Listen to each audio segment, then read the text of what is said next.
Drew Slocum, co-founder and VP of Strategy here at InspectPoint. I wanted to do a quick presentation that I've done recently on accelerating reoccurring revenue in the ever-changing world of ITM compliance. It's a very popular presentation, and really wanted to highlight some of the features and benefits, and obviously what we're seeing in the market. So let's kick it off. Background of myself, heavily involved in InspectPoint, but also heavily involved in a lot of different industry associations. Do want to give a disclaimer here. There are some NFPA references from the National Fire Protection Association within this presentation, so those come right out of the code, and NFPA has nothing to do with this. This is kind of our presentation, my presentation on just the ever-changing inspection economy inside fire protection.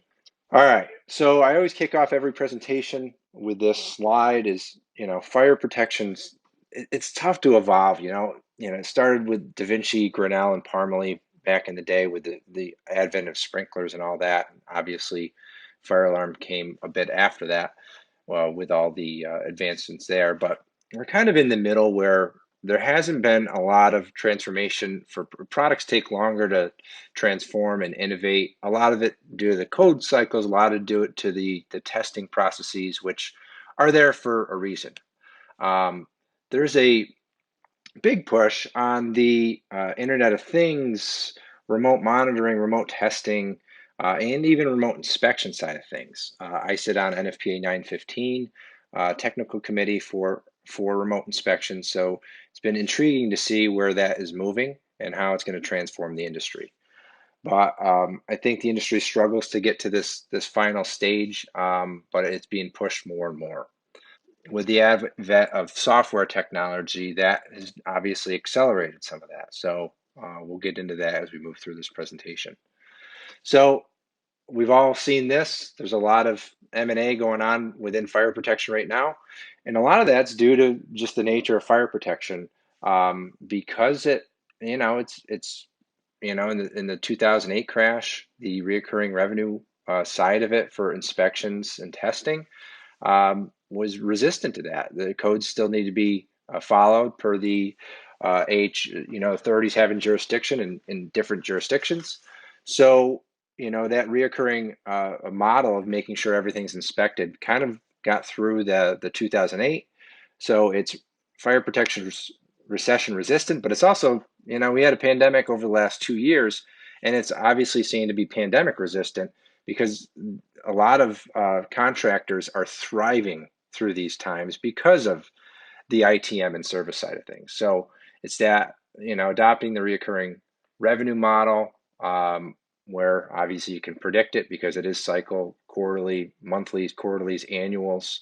You bring in a client, and a lot of the inspection, yes, you got to make sure buildings and systems are up to code compliance, but a lot of service and fixes for these systems are driven off of that. And what's happening, in the past, AHJs are getting inspection reports, and hopefully buildings are up to code, up to standards. However, with the advent of some software technology out there, third-party compliance platforms, as well as platforms like InspectPoint for the contractor, the AHJs are following up on these deficient systems to make sure they are compliant per the code.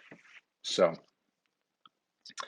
a lot, NFPAs essentially are our guideline for fire protection, at least in most of North America and throughout the world. So they gave a great guideline to different inspections for fire protection systems out there, from sprinkler to alarm to obviously extinguisher, and anything that goes into systems, and even into the life safety side of things with fire doors and dampers, and NFPA 101 with emergency lights and exit signs. So NFPA gives a great guideline.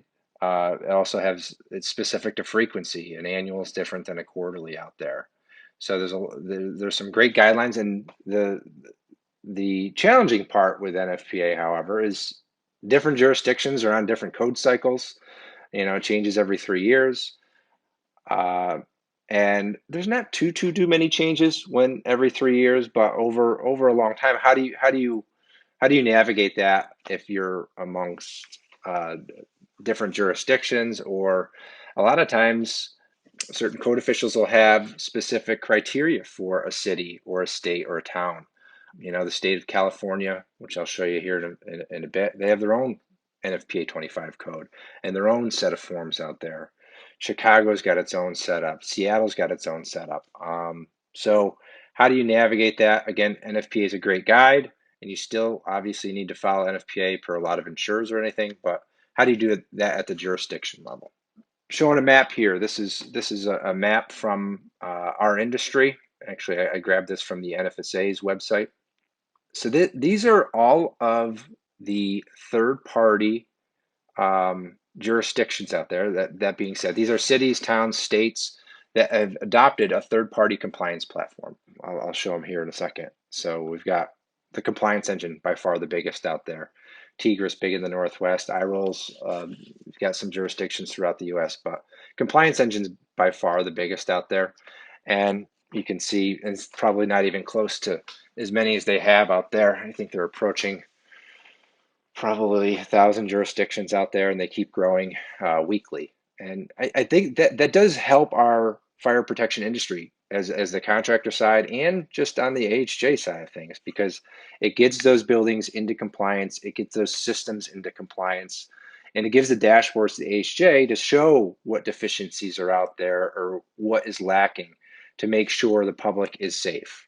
Now that also, because of that compliance piece to it, it also drives follow-up and service revenue for those contractors. So it is good for a lot of parties. It's good for the building owner, make sure everything's compliant. Great for obviously the AHJ, as well as great for the contractor to drive more revenue. Now there's a lot of pros there. There are a few, I don't want to call them cons, but just struggles that contractors are having issues with different third-party platforms out there, and making sure that those third-party platforms are grabbing all those buildings, are grabbing all those deficient systems. So 4 main ones out there. I'm not going to go into too much more than that. So, and I polled a bunch of people in the class that I gave recently, showing a lot of this stuff off of how many contractors in the room had to deal with a third-party compliance platform, and 85% of the room raised their hands, and it has driven up their business. But what's happening, what's happening with this is a lot of the onus and a lot of the data entry goes down to the contractor. So within the software community, we're trying to come up with a way to get the data from the contractors, from the technicians, right into these platforms to drive that compliance even further. I think the more accurate and efficient and faster the data is into the HJ, the better vision they have, and obviously the more compliant and safer the buildings are going to be. The gap right now is getting the data into those systems, and I think over the next 3 to 6 months, there's going to be some things that come out in the industry that will push that forward. A lot of this is geared toward the sprinkler side of things, at least for reoccurring revenue, but this kind of translates into NFPA 72 for fire alarm, as well as suppression, and as well extinguisher. I'm going to focus more on sprinkler here, but if you do have interest in those other code compliance cycles, we have a lot of wealth of knowledge at Inspect Point. Feel free to reach out to us. I kind of highlighted NFPA 25 here because in our opinion, it is pretty complicated, and it's probably one of the most complicated inspection codes out there. A lot of different year versions of this out there that it's adopted across the North America. I think there's even some older editions up in Ontario that are adopted there as well. So, 23 is in development now. 2020, we've seen a few jurisdictions roll out here or there, but it takes time to get up to those new standards. Not too many changes within 25. There are some frequency changes for fire pump. There's been some dry head changes, and that's why I'm showing a dry sprinkler head here, moving from a 10-year cycle to a 15 testing year cycle, and then 10 after that. But Again, how do you manage this over, over time, but over a variety of jurisdictions as well? So, and local jurisdictions get involved as well. Your clients and your buildings might be insured under the national NFPA standard or fire code standard, but localities definitely matter. Joint Commission for hospitals and healthcare, they definitely reference NFPA, but they have their own set of codes that and format that you need to abide by. So it makes it a little more complicated for the healthcare side, as well as the state of California, like you're seeing here. This is the California form. Seattle, Chicago, Philadelphia has their own set of forms as well. So our methodology here at Inspect Point is we really start with the inspection. We flow it into the deficiencies and the deficiency management. I think that's the key part of that, is managing those deficiencies to make that process the most efficient. From there, obviously, we can push that into a third-party platform. It's still a manual process now, but it's definitely a lot better than PDF and paper. So we can manage those deficiencies to get into the compliance platforms a lot easier. But we also can push that into a proposal or a service ticket to get those fixes out to your client. You really can't do that without a software platform. Being cloud-based really helps with that. Again, these are the flows that in best practices kind of we show on every demo. Lots of different methods out there, right? Our biggest competitors, pen, paper, PDF, and even Excel. There's a lot of, and essentially that's 1990s technology, right? There hasn't been much advent really there. So there's software platforms out there that are focused in fire. There's also ones that are focused in generic service. So there's 100 different service platforms out there that are great for field service management, but none of them really focus on fire that well. And there's only a handful of fire protection focused platforms. Now, just a little plug, Inspect Point, we blend those together, and that's where this whole process of inspection flowing to the service really gives us a big advantage and gives our users a big advantage. So deficiency management, critical to the process, categorizing those deficiencies on status, and a lot of that does come out of NFPA and other criteria. What vision do we give our technicians in the field to show prior deficiencies from an inspection? Have they been fixed? Have they been quoted? Is there follow-up there? Has the HJ been notified? So critical part to the platform, critical part to the whole flow. With that, NFPA 25 has this deficiency status, and you can really take this through everything through fire protection as a critical, non-critical, or impairment. An impairment, very severe. The system is not working. The system's shut down. Fire alarm panels off. Control valves shut, right, for a sprinkler system. Solenoid valves off a clean agent system, something like that. Now, non-critical, it could be an information sign, something like that, where, but a lot of this there's a gray area. There's definitions in NFPA 25. However, the annex of the actual specific instances of this are in the annex of NFPA 25, at least for sprinkler. So there's a lot of gray area in here, and again, the technicians need to be they need to be educated on this, or at least have this as a reference to bring in the different statuses. So one deficiency might be different than the next, even if it's in the same code reference. So I'm just popping out of top 10 deficiencies. We've took a look at our platform to see what's out there in the sprinkler world. Obviously, sprinkler heads, big one, right? Whether they're painted, testing on those spare heads in the box. So that's a big deficiency within our platform. The water supply, the main drain test, FDCs, gauges, not as critical, right? And a lot of HJs don't even care if they have up to date calibrated gauges, but it does pop up a lot. It is nice service work for a contractor. 5-year testing, bigger.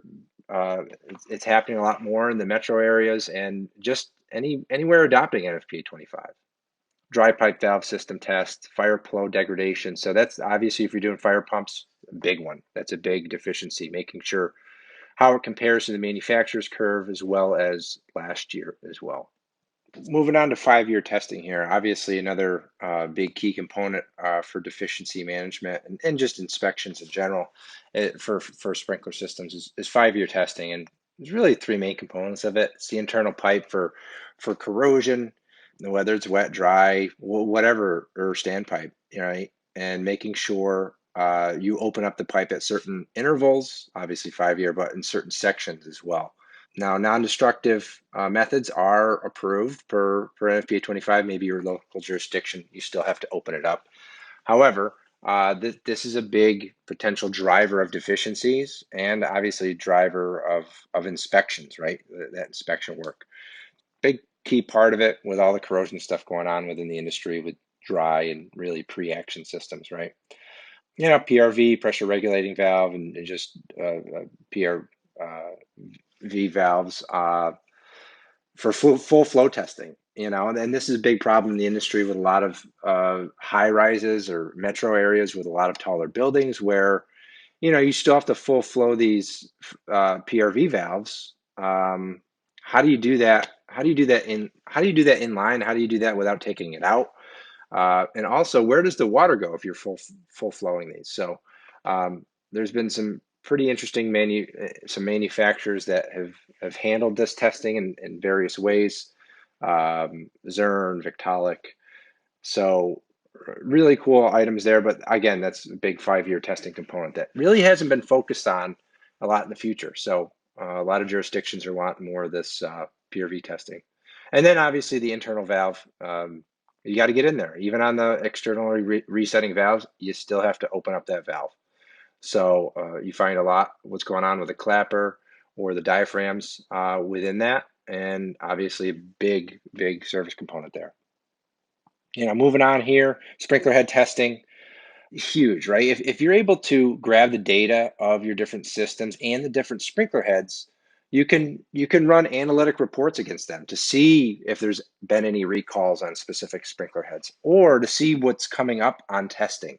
So, if you have this dry head here, it hasn't been tested since or installed in 2010, obviously you're a year overdue for that. So if you can give your clients a heads up of when that's coming, it's an easier pill to swallow because you have to drain down your systems to take the heads out, send it off, replace those, and then what happens if they fail, right? And then you have a bigger mess on your hands, or at least the client does. But that's a big item. So any data analytics that you can do, right, that's tough to do if you're on pen, paper, or even Excel. It's tough to gather that information. InspectPoint does a very good job at grabbing that data for sprinkler heads and the specific devices at each system into fire alarm, into extinguisher, to give the user, the back office, the technician, a heads up that those testing requirements are coming. Moving on, best practices. I love this slide. The daily sales is a pretty cool follow on LinkedIn and social media on the sales side. But at InspectPoint, we try to really drive home best practices that we've seen ourselves in software sales and fire protection software sales, but also driving that and seeing what some of our really good clients do out there, and not even our clients, but other people that we've seen in the industry on the inspection and service side. So some KPIs that we have in our platform, as well as we think are powerful to track. Obviously, the inspections the technicians are doing per month, how many dollars they're bringing in per technician, how fast they're, how are they over their estimated time on the inspections. Again, I don't think that's key, but it is nice to see that over time. And then getting into deficiencies per tech. How many are still opened? How many are still closed? How many are they writing up? If you go into a facility, there should be some type of a deficiency there, right? Whether it's critical, non-critical, impairments, obviously you got to take care of those. But are those deficiencies being closed out? Even the non-critical ones. That's open dollars on the books, right? And tell the customer no. Get a no from that customer. So the more power you have getting those proposals out, um, is a key feature, and what's being left open versus what's being closed won or closed lost, right? Getting into the close rate of that per deficiency. I guess the gold standard for time to view the proposal. So a proposal, if it's out to the customer within 24 hours, that's the key component from national companies that we've talked to. One that uses our platform, a few that use our platform, and then one of the biggest ones in the U.S. Right? If you can get the quote to the customer within 24 hours and kind of see some of that vision of what they're doing within that proposal, you have an 80 to 85% likelihood of that quote being accepted. So if it's taken a week to get a quote out, your close rate drops significantly. So how do you do that if you're on paper, PD, and pen, or if you're not on a fire protection or service platform, or that one that integrates all that together? So just some key components there that we always push on in our demos and just in general to our current users of the platform. So some other best practices: the technician, obviously big part of that compliance piece, but they're also that salesperson in the field, right? Get those deficiencies fixed on site, show them to the customer, write it into your contract that anything $300 and less, we're just going to fix it. We don't want to charge you to come back here for a trip fee or a vehicle fee. So get those closed up. So how do you do that? Obviously, there's different platforms out there that help you do that. Do you give the techs in the field the allowance to work with pricing? Do you compensate them for some of that driven service sales in the field? So that's a fine line. That's why I put a question mark there. I mean, it's always anybody who you compensate off of sales. You just got to formulate it correctly, right? If all of a sudden you give the go ahead for techs to get commission off that, how does that, are they writing up too many deficiencies at that point? Are you losing customers because they're too much, you know, looking at that compensation? So there's a fine line there.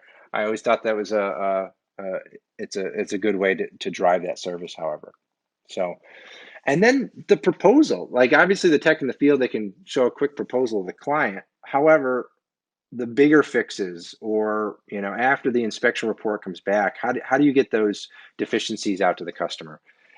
Majority of clients that we come in and show our platform to, they're on a Word, email, or PDF document. That is not the best workflow. It was great 10 15 years ago, but there's a lot of platforms out there, including our own, right? And there's some of the service platforms that do it pretty well as well, but they're not really tied to the fire protection aspect as much. So you're kind of having to meld two together.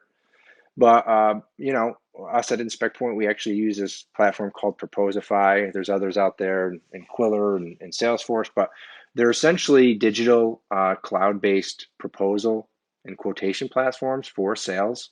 So you actually can see when clients or end users are opening your proposals. They can accept it through there. You can actually see a lot of vision of what they're actually looking at, different pages of the proposal. So it's pretty slick, some of the technology there. And again, you got to move off of Word and email and PDF. It's essentially the way of the past. You're not getting a lot with those proposals being static. So move them to more of a digital platform. With that proposal, it's going to drive those deficiencies up. Now, what I was saying before, that 24 hours, there's that 80% spike in acceptance.